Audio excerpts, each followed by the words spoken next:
வணக்கம். ஜக்கி வாசுதேவுக்கு உடம்பு சரியில்லாம போயிடுத்து. அவருக்கு கபாலம் பொழந்துக்குச்சு. நடுவில் இருக்கிற கபாலம் பொழந்துக்குச்சு. அது ஒன்றும் எல்லாருக்கும் வரக்கூடிய வியாதி தான். அதுக்கு முன்னாடி நான் ஒரு கதை சொல்லுகிறேன்.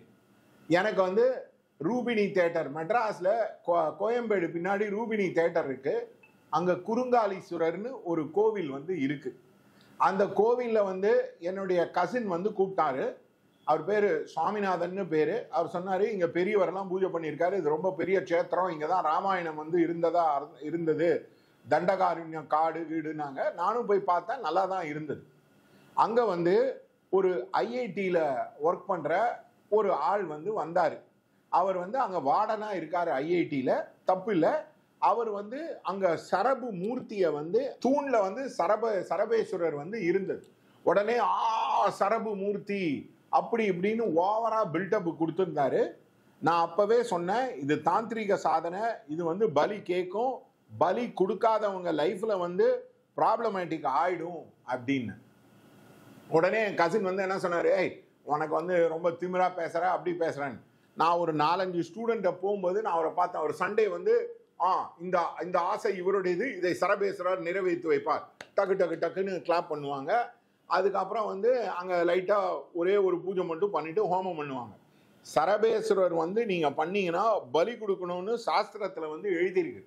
அதை இவங்க கம்ப்ளீட்டாக பலியெல்லாம் கூடாது, நான் எலுமிச்சம்பழம் வைக்கிறேன், அதை வைக்கிறேன், இதை வைக்கிறேன் அப்படின்றத பேசுவாங்க.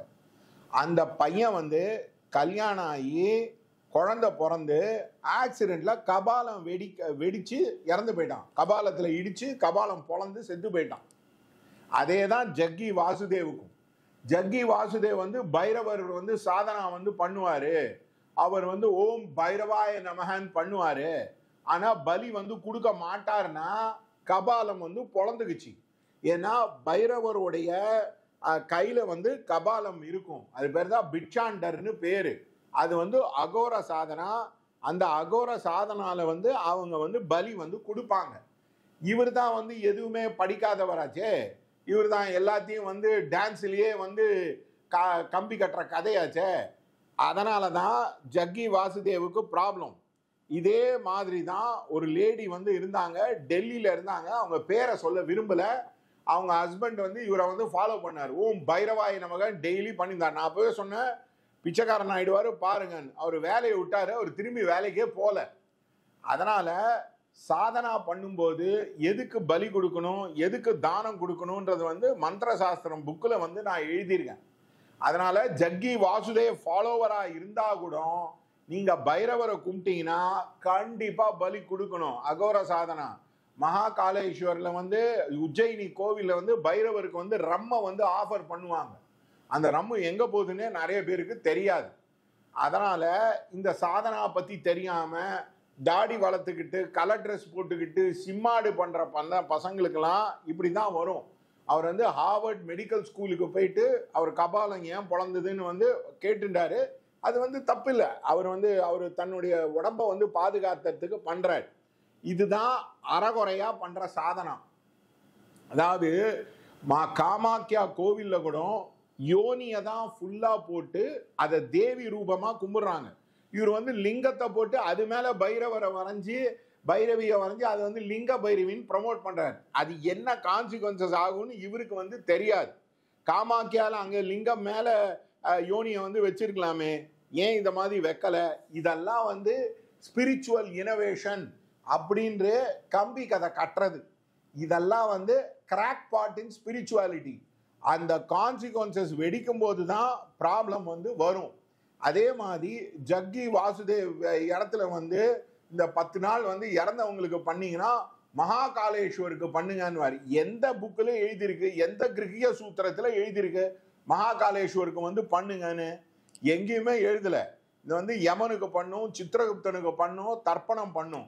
இவருக்கு இந்த ப்ரொசீஜர்லாம் தெரியாது. தனக்கு தெரியாதுன்னு ஒத்துட்டாரு. அந்த பிராமின்ஸை வச்சு இவருக்கு பண்றதுக்கும் விருப்பம் இல்லை. ஏன்னா இவருக்கு ஏதோ ஃபைனான்சியலா ஏதோ அவருக்கு பைசா வராது. இந்த மாதிரி லூசுத்தனமா பண்ணீங்கன்னா பித்ரு சாபம் வாங்குவீங்க. அதனால ப்ளீஸ் அண்டர்ஸ்டாண்ட். நான் இது ஜக்கி வாசுதேவ் மேல எந்த காழ்ப்புணர்ச்சியும் இல்லை. ஐ ஆம் டெல்லிங் யூ த ரியாலிட்டி. சில சாதனைகளுக்கு கண்டிப்பா பலி கொடுத்தே ஆக வேண்டும், எஸ்பெஷலி தாந்திரிக சாதனைகளுக்கு. அதே மாதிரி சிவன் வந்து சத்யோஜாத்தம், வாமரூபம், ஈசானம், தத்புருஷம்னு இருக்கு. அதுல வந்து அகோரம் வந்து ஒரு பெரிய முகம். அதை வந்து எப்படி அந்த ப்ரொசீஜர் வந்து பண்ணணுன்றது வந்து எழுதியிருக்காங்க. அது வந்து பசுபதிநாத் கும்பிட்டு அதுக்கப்புறம் பண்ணும், அதெல்லாம் it's a very detail thing. அதனால please don't get carried away by fame. அவங்க ஆசிரமத்தெல்லாம் நீங்க போய் பண்ணீங்கன்னா நிஜமா வந்து பித்ரு மேல போகிற. எந்த இடத்துல மகாகாலேஸ்வர் வந்து 10 நாள் வந்து பண்ணுங்கன்னு எழுதியிருக்காங்க. இவருக்கு வாய்க்கு வந்தது, இவர் ஏதோ ஸ்பிரிச்சுவலா இவர் நினைச்சிட்டது அப்படிலாம் பண்றதுனால தான் டிவைன் ஜஸ்டிஸ் வந்து இறங்குது. அதனால ப்ளீஸ் பைரவர் சாதனை பண்ணீங்கன்னா பலி கொடுக்கணும். அது வந்து தாந்திரிகம். அந்த தாந்திரிகத்துல வந்து ஆஃபரிங் வந்து பிளட்டா கொடுப்பாங்க.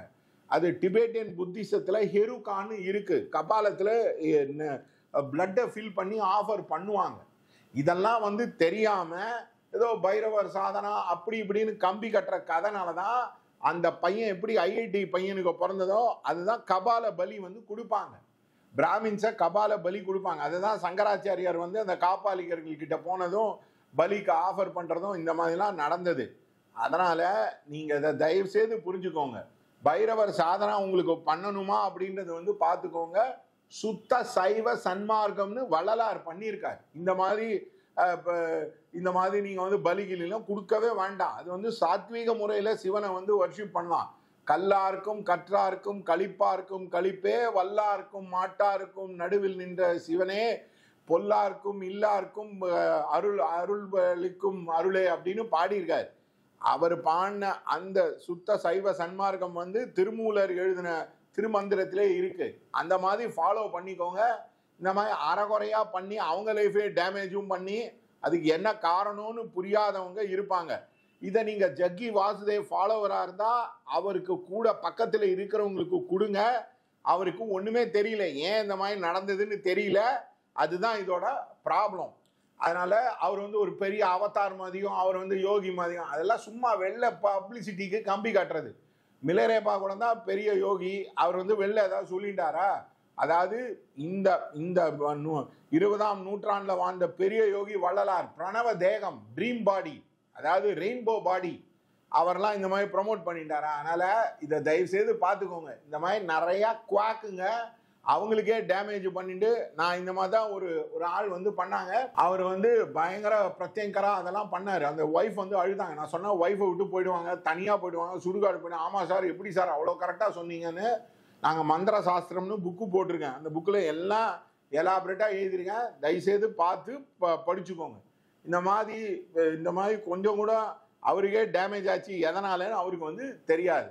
பைரவர் சாதனை பண்ணீங்கன்னா கபால பலி வந்து நடக்கும். ஒன்று நம்ம குடும்பம் அவர் குடும்பம். அதான் கபாலீஸ்வரர் கோயிலில் பிட்சாண்டர் வந்து, அதாவது மயிலாப்பூரில் இருக்க கபாலீஸ்வரர் கோயிலில் பிட்சாண்டர்ன்றது வந்து ஒரு பெரிய ஈவெண்ட்டாக பண்ணுவாங்க. பார்த்து கொள்ளுங்கள். நன்றி.